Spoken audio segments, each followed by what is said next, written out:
احنا حصل لنا موقف اغرب من الخيال. في مرة لقيت اخويا داخل وشايل في ايده قطة سودة، ومن بعدها حياتنا اتقلبت لكارثة وجحيم. ودي المشكلة اللي معانا النهاردة. يلا بينا نعرف ايه اللي حصل، نشوف حل مع بعض المشكلة، لكن مش قبل ما نصلي على الرسول عليه افضل الصلاة والسلام في الكومنتات تحت. وصاحبة مشكلة النهاردة بتحكي وبتقول: أنا البنت الكبيرة عند والدي، وليا أخت وسطانية، وكان أخويا أصغر واحد فينا. والدي كان تاجر كبير جدا، وكان مشارك عمي. كانت مامتي ما بتحبش عمي ده شوية، ما بترتاحش ليه، فكانت دايما تنصح والدي وتقول له خلي بالك، خلي بالك ما تديش الامان قوي لاخوك، الدنيا بقت ملهاش امان، وبعدين الطعنه ما بتجيش غير من القريب والكلام ده. طبعا والدي كان يتعصب عليها جدا ويقول لها انت بتتكلمي في ايه، ده اخويا، ده انا امنه على نفسي مش على شويه فلوس. وكان يتضايق جدا من امي ان هي بتحرضه على عمي. وجه اليوم اللي كانت امي خايفه منه حصل. والدي وعمي اشتروا تجربة كبيرة جدا، وخسروا فيها فلوس كتير جدا. حصلت مشكلة بين عمي ووالدي، وساعتها عمي اتخانق مع والدي وقال له مالكش جنيه عندي، وأعلى ما في خيرك اركبه. طبعا والدي اتصدم صدمة كبيرة جدا، مش عشان الفلوس، اتصدم صدمة أكبر في عمي اللي هو أخوه. وطبعا ما استحملش الزعل، وجات له سكتة قلبية وتوفى. كلنا اتأثرنا بوفاة والدي، وأكتر حد اتأثر فينا هو أخويا الصغير، لأنه كان الولد الوحيد وكان آخر العنقود، وكان والدي مدلعه جدا وبيحبه جدا، ما كانش بيحرمه من أي حاجة. طبعا بعد اللي حصل بين عمي ووالدي خسرنا كل حاجة، وعمي كان حق والدي. ومش بس كده، من بجحته جاي يعز فيه. وساعتها والدتي طردته من بيته وقالت له انت قتلت القتيل وجاي تمشي بجنازته، امشي اطلع بره.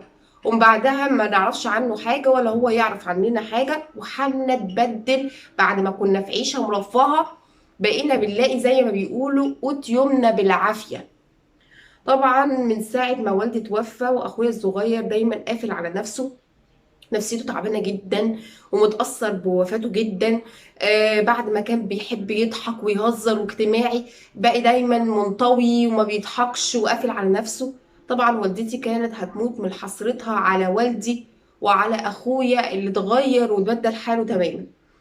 طبعا كان ساعتها بيجي لنا قطط قدام باب البيت، فاحنا متعودين دايما ان احنا نطلع اكل للقطط، اي بواقي اكل عندنا كنا نطلعها للقطط دي. وفي مرة لقيت أخويا فتح باب الأوضة، ولقيته خرج وبقى قاعد بيأكل القطط. استغربنا، لكن والدتي فرحت جدا وقالت يمكن يكون يعني هدي شوية وهيرجع لطبيعته. وفي مرة لقيناه داخل علينا وشايل في ايده قطة سودة. طبعا قعدنا نضحك ونقلش عليه، قلنا يعني انت سبت كل القطط وداخل لنا بقطة سودة؟ طبعا والدتي اول ما شافتها قعدت تتخانق معاه وتقول له انت عندك اخوات بنات وما ينفعش نربي قطط، وبعدين انت جايب لي قطه سودا؟ انا بتشائم من القطط السودا، وامشي طلعها بره. طبعا اخويا ما ردش على امي، وراح واخد القطه وداخل بيها اوضته وقفل على نفسه. ومن بعدها بيخرج على الاكل والشرب او انه يدخل الحمام وبس. وكل ما والدتي تشوفه تقول له مشي القطه دي من هنا. الغريبه بقى اللي ابتدى يحصل لنا بعد ما وجود القطه دي، طبعا لما كانت القطط بتيجي قدام باب البيت كالعاده كنا نطلعها اي بواقي اكل. الغريب بقى لما كانت بتيجي قطط قدام بيتنا ونطلع لها اكل، نطلع نلاقي قطه ميته. كنا نستغرب قوي ونقول القطط دي بتموت كده ليه. ربطت الاحداث ان القطط دي بتموت من ساعه وجود القطه السوداء عندنا. يا ترى ايه اللي بيحصل؟ وبعديها طبعا اتقدم لي انا واختي عرسان كتيره جدا وكويسين جدا، وكل ما يتصلوا يحددوا ميعاد تاني يوم على طول يتصلوا يعتذروا بدون اي اسباب. طبعا كنا مستغربين وعمالين نضرب كف على كف، اللي العرسان دي كلها بتتصل تعتذر ليه. طبعا والدتي كانت نفسيتها تعبانه جدا، وافتكرت ان حد عامل لنا حاجه والكلام ده. كنا مستغربين. والاغرب بقى يا جماعه ان كنا قاعدين في مره لقينا الباب بيخبط، بنفتح الباب لقينا عمي في وشنا وماسك في ايده شنطه ودخل قال سلام عليكم، وراح رامي الشنطه على الترابيزه قال ده حق ابوكم وسابنا ومشي. ولا سلام ولا كلام. ولا قال اي اسباب خالص انه دلوقتي يرجع فلوس وليا. لقيت اخويا طالع من الاوضه وبيقول هو عمي جاب فلوسنا ولا لا. استغربنا قوي وقلنا له انت عرفت منين ان عمي جاي وجايب فلوسنا؟ قال مفيش، سمعت صوته بس. طبعا لقيته شال الشنطه من قدامنا ودخل بيها جوه وشويه وطلع وادى لكل واحد نصيبه وقال ده نصيبكم وانا خدت نصيبي وسابنا ودخل وقفل على نفسه تاني. طبعا كل يوم حالة اخويا بتسوء وكل يوم بيحصل لنا حاجات غريبة جدا. كنا نستغرب جدا وعمالين نقول هو في ايه اللي بيحصل لنا ده. وفي مرة كنا قاعدين انا واختي سهرانين بنبص على أوضة اخويا لقيت زي نار طالعة من تحت باب الأوضة بتاعته. طبعا اتخضينا عليه وقعدنا نخبط عليه انا واختي واول ما فتح بكل برود في ايه؟ قلنا له يا ابني في نار حاجة حمراء كده طالعة من تحت أوضتك. نار ايه وبتاع ايه انتوا مجانين ولا ايه؟ طبعا لقينا الدنيا عادي جدا ومفيش اي حاجة. بصيت لاختي وخفنا جدا وجرينا على الاوضه ونمنا وحطينا جنبنا المصحف. وتاني يوم طبعا والدتي قاعده تتخانق مع اخويا انه يرمي القطه دي بره. مفيش فايده. وفي مره خليت اخويا خرج ورحت واخده القطه دي وحطيناها في كرتونه ولزقناها 100 تلزيق وخدتها ورميتها بعيد خالص وقلت بس كده احنا ارتحنا من القطه ولو اخويا جه سأل عليها هنقول له ده هي لقيتك مشيت راح اتمشى وراك وبس. مفيش ساعتين ولقينا اخويا داخل علينا وماسك في ايده القطه. انا واختي صرخنا وبعدين لقيته بيبص لنا كده وراح داخل وقافل على نفسه الباب. قلنا ايه ده؟ هو جابها منين دي ولا هي جابته منين؟ احنا كنا مصدومين ساعتها. مفيش. كنت بتخانق انا واخويا خناقه عاديه جدا بين اي اخين واختين عادي يعني. لقيت القطه دي راحت جايه ونط عليا ونزلت فيا خربشه وقعدت اصرخ وكده. لقيت امي واختي دخلوا عليا وشالوها من عليا. طبعا كنت اتخربشت جامد. امي قالت لي لازم تطلعي على المستشفى حالا ولازم تاخدوا حقن السعار لان ما ينفعش. طبعا رحت وخدت حقن السعار وبعدها سخنت وتعبت جامد جدا بسبب الحقنه. ووالدتي بهدلت الدنيا وقالت له لازم ترمي القطه دي بره حرام عليك بقى بهدلت اختك بالمنظر ده. لقيت اخويا بيتعصب على امي وبيعلي صوته عليها مع انه عمره ما على صوته على امي. ومش بس كده راح زغدها في كتفها وقال لها ما تتكلميش معايا كده تاني.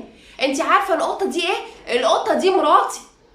طبعا كلنا اتصدمنا وبصينا لبعض وكنا مذهولين وسكتنا خالص. وبعدها اخويا راح داخل وقافل على نفسه بالمفتاح وخد القطه ودخل جوه الاوضه وقفل على نفسه.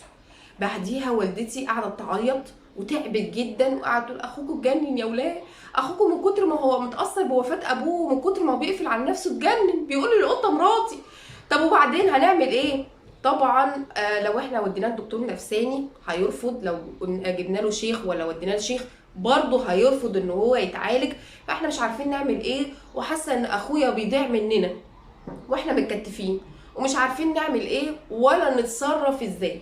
وبعتنا لكم مشكلتنا عشان تشوفوا لنا حل وتساعدونا. ودي المشكله اللي معانا النهارده. طبعا قبل ما ابدا في حل المشكله انا عايزه بس اوضح يا جماعه حته الناس اللي بتخاف من القطط السوداء وان دايما شايفين ان القطط السوداء دي فال وحش او ان هي بيتشائموا منها او ان هي دايما بتلبس فيها الجن والحاجات ده وما تبصش في عينيها وان الفراعنه كانوا بيستخدموا الكلام ده. يا جماعه صدقوني من احن القطط هي القطط السوداء. نرجع بقى لحل المشكله. طبعا اخوكي لازم يتعرض على طبيب نفسي ولازم برضو يتعرض على شيخ. لازم يتعرض على الاثنين. انت بتقولي ان هو رافض انه يروح لحد فيهم. فانا رايي ان انت تروحي تتكلمي مع شيخ يكون تقي وبيراعي ربنا وبيكون بيعالج بالقران فقط ما بيقبلش اي ماديات ولا شغل دجل وشعوذه. صدقوني هتروحوا في متاهات كبيره جدا.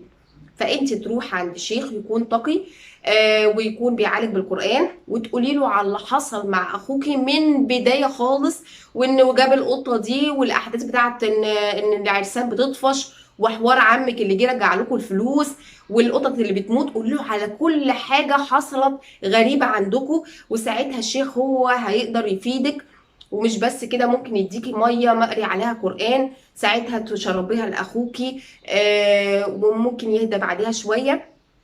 وبعديها برضو روحي للدكتور النفساني وقولي له على اللي حصل مع اخوكي من ساعة ما والدك اتوفى، وانه ابتدى ان هو يقفل على نفسه الأوضة وينعزل واتغير تماما. بعد ما كان شخص بيضحك وبيهزر بقى شخص منطوي ومنعزل على نفسه. فطبعا برضو الطبيب النفسي هيفيدك، مش بعيد يكتب لك على علاج تحطه له في العصير ولا في اي حاجة. بعدها اخوكي هيتغير وهيهدى شوية. جيبي بقى الشيخ خليه يقرأ في البيت رقية شرعية وسورة البقرة ويحسن لكم البيت تماما.